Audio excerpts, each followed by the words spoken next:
Hello, my dear audiences. Welcome to the show, Jack Chow with East West on G&E TV.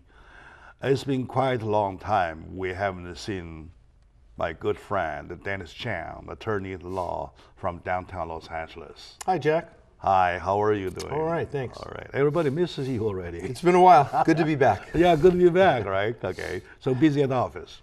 Getting busy. I see. If you just didn't get a chance to know attorney Dennis Chang, I'll give you a good example.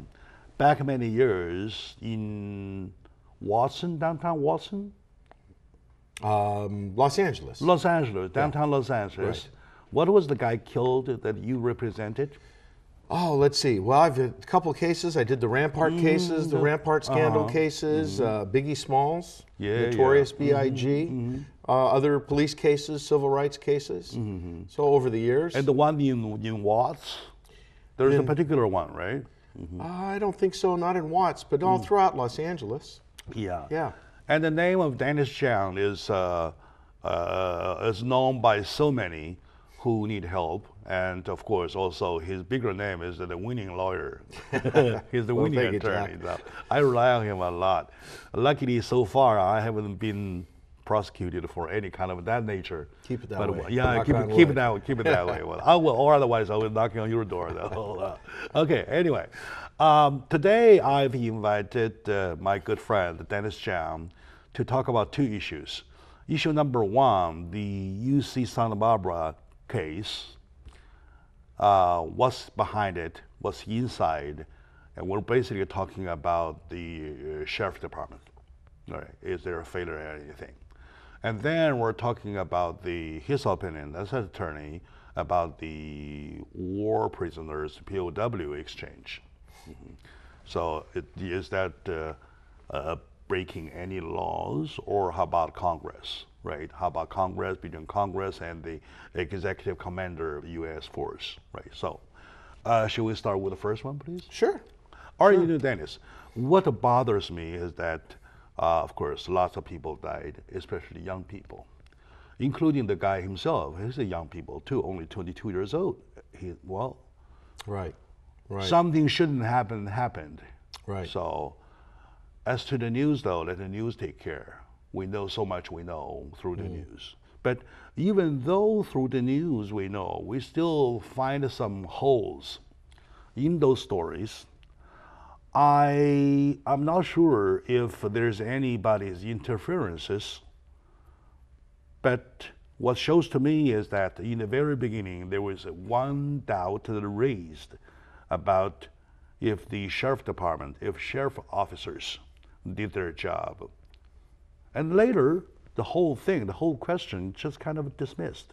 And they acquiesced, well, I don't know, from nowhere to nowhere. So, what's your opinion about the job that the sheriff officers, deputies did? Well, you know, first of all, basically we're discussing the recent shooting in Santa Barbara, near UC Santa Barbara, where a mentally ill young man got possession of some weapons and basically went on a shooting rampage through town and killed a number of innocent victims, innocent bystanders, and then ended up killing himself. I think what you're talking about is apparently before the shooting, the police were notified and asked to check out the status of this young man. And 3 times request. Okay. They went to his house. Apparently they interviewed him, they talked to him, made a determination that everything was fine, and then no action was taken. Now we learn that in fact he had guns in his apartment. He had long stories that he had written about his plans to conduct this shooting. Pages, yes. And evidently had a years-long history of mental illness.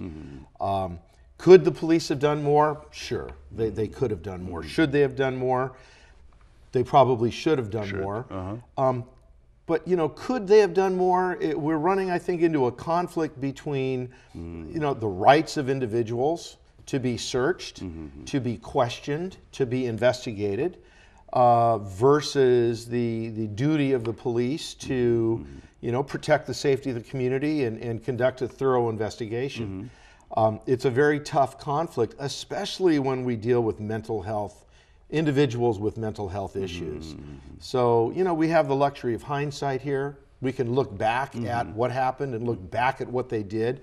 It's a very sad, tragic incident, but it sure would have been nice if they could have done more, and if they would have done more. It probably and possibly could have saved lives. And of course, we are not basing our discussion on the should-would conditions, right? My only question is that if they are as aggressive as the Fullerton officers, so Fullerton officers are heroes now. So they walk out from the court. They're afraid of guilt, of any guilt, anything. So we can take that as role models. So everybody has to be aggressive as them, right? So if they had been as aggressive as the Fullerton officers, they would search him. And last time with a guest of mine, he says, well, he needs a warrant to serve. And I was asking, how about emergency warrant? So as an attorney, how do you think, how difficult that is to get a warrant to search a house? Well, you need to have what lawyers call probable cause, or what's called exigent circumstances, an emergency. Emergency, yes. So you need an emergency, or you need probable cause supported by a warrant, or a warrant supported by probable cause. All right.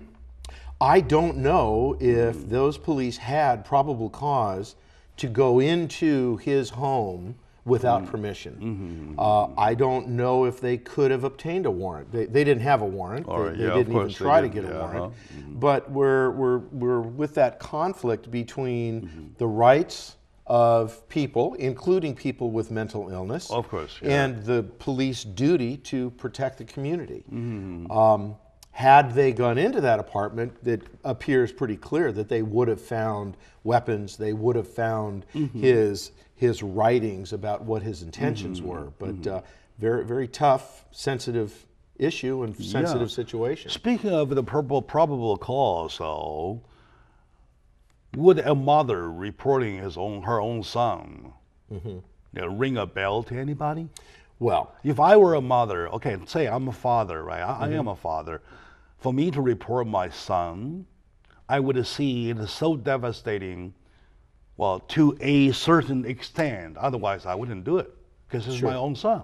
Right? For a mother to report her own son for 3 times, does that ring a bell to the officers, to the deputies, as the probable cause? I think it is almost probable cause, and it certainly caused them to go visit the young man. Yes. And when they visited the young man, they report he appeared fine and he appeared normal, which in my opinion didn't amount to probable cause. Now, when they interviewed him, if they got some information to the effect that something's wrong with him, or maybe he posed a danger to people, or he posed a danger to himself, I'm very confident the police would have taken further action, taken him into custody on a psychiatric hold. They can take him into custody if they determine he's a danger to himself or a danger to others. They can clearly take him into custody, detain him, and it happens all the time. Right? Okay. But the problem here is they interviewed him. He appeared fine. Yeah. So here we are. And then another report. All right. When a mother, how many mothers reported her own son for once, but not for once, but for twice? Does that ring the bell if the first bell was not loud enough? You know, obviously it raises the concern and it caused the police to go investigate. But I think the stumbling point is when they approached him and interviewed him, he appeared fine. So he appeared fine the second time. Right. So, my God. you know, what can the police do? Just go off the word of mom and then interview him, he appears fine, and then take him into custody anyway? That would cause other concerns about violating people's freedom. So it's a very sensitive, tough conflict between the duties of the police to protect the community and the rights of individuals including individuals with mental health All right, issues. Dennis, thank you very much for the explanation, but still I'm not convinced. I know that you're not trying to convincing me to convince me. Well, we're just trying to touch the matter, right? So let's take a short moment. When we come back, we'll still find out on the third call, right? So stay with us.